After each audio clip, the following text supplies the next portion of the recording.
Hello everybody, this is Toys R Us, and for this special figure showcase and review we're going to be looking at the new Iron Factory figure. This is known as the Hammer of Morax, which is a third-party legend scale version of a stylized Generation 1 Kill Bison figure. So because I'm lucky enough to have some of the originals, we can do some direct comparisons between the newer version and them. We can also see how he looks with the other member that Iron Factory have released already. I can also bring in loads of other figures from other different toy lines just to see how he scales with them. And of course we're going to have a look at the entire contents of the packaging, and again just check everything out, how different or how good or close they are to the original figures. So before I get started, let's remind anybody else who's not subscribed to the channel, if you'd like to hit that subscribe button for me now please, and also to thank Show Z because that's where this came from, and there's going to be a direct link in the description for you to purchase one for yourself. Right, so let's get started. So he comes in a package like this. Nice big long box. Now inside this box, this is the packaging that he comes in. So excuse the glare, we've got him in robot mode there. We've got this huge part here, which is the leg for the combined mode. So yes, unfortunately he is a bit of a parts former. You do just pretty much have him in alternate mode and connect it to there, but I'm going to be doing a fully complete build up and combining mode video separately, so you'll see that in more detail then. We've then got this huge accessory here, which is this, which again, to be honest, is mainly going to be used for the giant robot once completed. The spear I'm going to show you how to use, and again all these other additional parts which we've got here. And again I can show you how this one is going to be part of the giant spear and trident for liokaiser once completed. He's got a bag full of accessories. He's got about 4 sets of hands and a few other things. I'm going to show you them in a second, as well as his little bison breast. This one actually transforms, so you've got a few versions of these. Before, you've got a couple of faux versions. So the original bison breast was this particular figure, that was legitimately his name. He did transform, and he did, and again I'm not going to be doing it, and I'll explain in a little bit of detail why in a second, why I'm not going to be attaching him to the original's chest. So you could actually have him as a little beast. You could also transform him to a gun as well, and that's why they've got this here. Like, it looks like he's already transformed, and they've actually got the faux chest on the figure as well, which is there, as you can see. So let's start off with looking at the actual figure. Now I'm really impressed with these guys, to be honest.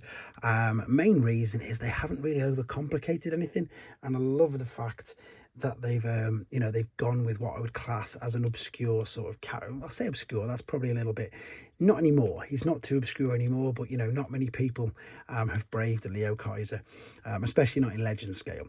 Anyway, the figure itself, the head is lovely. It spins all the way around. I think it's on a mushroom peg, but it will go all the way around and look up and down. The arms will go out only that far. You can see they are hugely restricted, but you can see they're on a ball and socket joint.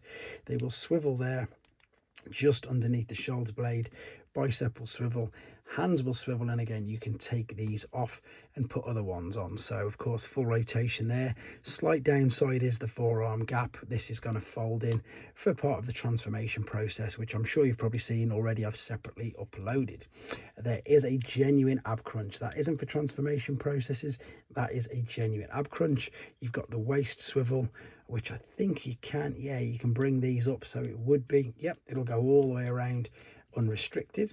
We've got ball and socket joints at the hips. Is that a skirt? Yes it is. You've got a hip skirt, so you can kick all the way up, and I suppose again if you just flip this out of the way, you can kick all the way back. There's a swivel.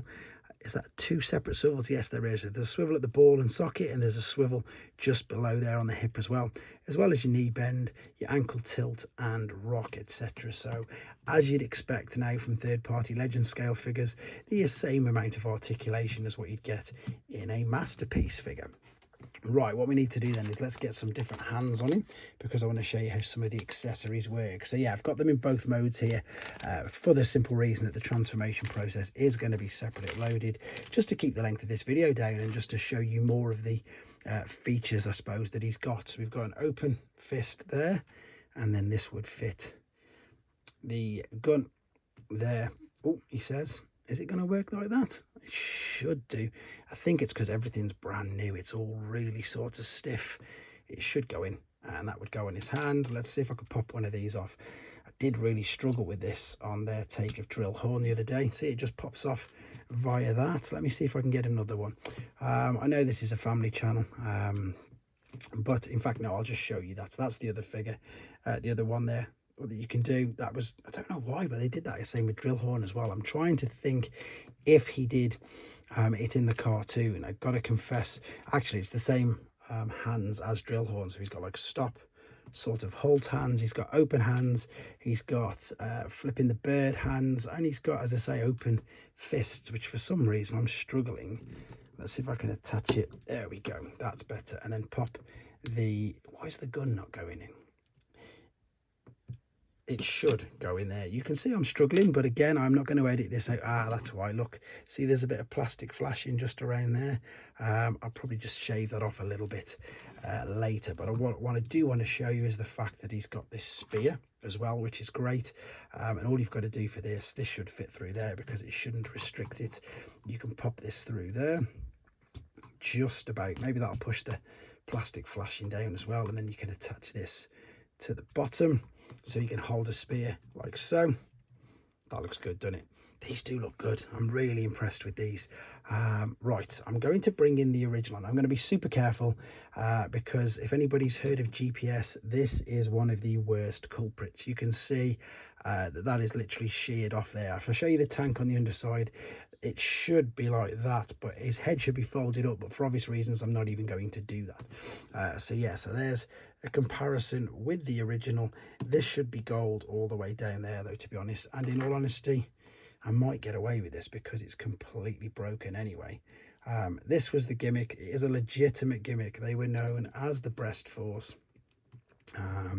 and no, I don't even think I want to apply any pressure, and they would fit in the chest and then they would jump out. It nearly balanced there, to be fair. And they would literally, as I say, they would become, you can see the same with the hands there, they could become a weapon, or they would become their own little characters, individual characters in their own right. As I say, they even had their own little names. This guy was, I know it's not a very what's the word I want about, imaginative name. This is called Killbison. He was called Bison Breast. That was his name. But with regards to an upgrade from this, these were some of the most basic figures we ever saw in Generation 1, even though these were 1989. So they weren't even some of the early ones. They were a bit later on, but incredibly basic. But what I suppose what is going to set this apart from the others is how big the combiner is going to be. And what I mean by this is that's obviously just one of the legs. Now if I carefully bring in the original here, that is the original. Is it fitting on screen? Just about. And you can see quite clearly that this is going to be much bigger. So this is going to be really interesting to see, to be honest, just how big it's going to be when fully combined. They are going with the same, I think, yeah, exactly the same layout as the original liokaiser, which you can see there. He is going to be the right leg, which is his correct place. This wasn't like a Scramble City combiner, which meant that all the limbs could be all different. They did pretty much have their place. I suppose if you wanted to, well, you couldn't really. If you switch these two legs around, the foot would be on the wrong side. I'm just going to very carefully put him back down again for obvious reasons. Right, that's robot mode pretty much done. And that, in fact, it's not pretty much done. I'll do the comparisons of size, etc., and other figures in a second. Let's have a look at the alternate modes. Now this is again a little basic. It looks good though. None of the treads or the tracks move around. The guns do move independently. They do come off, and again you can use these to combine them to make a huge weapon later on. This does, however, rotate all the way around. It can look up and down as well, same as on the back. And again, you can keep the faux chest on underneath if you wanted to as well. So the good thing about this is, although he comes with an absolute abundance of accessories, a lot of them he can keep on him. With regards or comparisons to the original, it's a pretty good comparison, isn't it, to be fair? It's a little bit smaller. Obviously, as I say, that head should be folded down, but I've not even attempted it, nor am I going to. So great little homage there to that. So that gives you an idea, I suppose, compared to some Generation 1 figures. Let's do just a couple of other Generation 1 then. So that's a mini bot, so that gives you an idea of how big he is compared to that. Let's bring in some other figures, because I know lots of people collect loads of different types of figures on here. So let's go mainline first and foremost. So we've got yeah, Generations, which is that there. So it is smaller. You usually tend to find that the Legend scale are in between core class and deluxe, and you'll see that now when I bring the robots back in. So where's he gone? There he is. There's core class. I'm just doing all mainline at the moment, and then this is a rather small deluxe, but still that's how they scale. I could bring in a Voyager class figure. Oh, that's the original. And nearly put in fact I might as well put him there because he's here. That's the original, it isn't the new one. That's ready for a video coming up very soon. So way smaller than him. This is what I was actually going for, a Voyager class figure. So about half the size of a mainline Voyager class figure. Right, for people who collect third-party Legends, this is probably going to be more useful to yourselves. I suppose the only nearly knocked it over thing is that they don't all scale perfectly together. This is New Age, this is Magic Square. I've got a couple of other Iron Factories here. I've got the Sheen, Mirage, or whatever he was called, and of course the other member of liokaiser there as well. I'm going to call him Drillhorn. I think his name was, I can't even remember it now. It had a crazy triple barrel, lovely name, but I can't remember it. It'll come to me in a second. But that is how they all look together. That was it. Drill of Amdusius, great name. Right, that's how they're looking so far. Let's move them out of the way. Again, Legend scale with this. That's a really teeny tiny wheeljack, which you can see there as well. I'm just thinking if there's anything else to show you while I'm here. I mean, I could change all the hands, but you pretty much get the gist of it. There's not really much more, thankfully. It's a great figure. It's going to be a great combiner once it's done. I really am looking forward to this, very much so. And as I say, you can get these from Show Z right now. I suppose I could show you that this does transform as well. By folding in all the limbs, etc. And you can, if you wanted to, use this as a little handheld gun, exactly the same as what you could with the G1 original. But what I do like is what I showed you earlier anyway, is the fact that they've got a faux one all ready for you, because there's the handle. Is it? Where's the gun part gone? I should have checked the instruction. In fact, no, there you go. There's that. There's the handle. And this will flip out there. I can't get it out. That'll flip out as a handle, and that indeed is the gun. And there is the faux one. So you can do that. And of course, you could pop this in his chest as well. They really have thought of everything.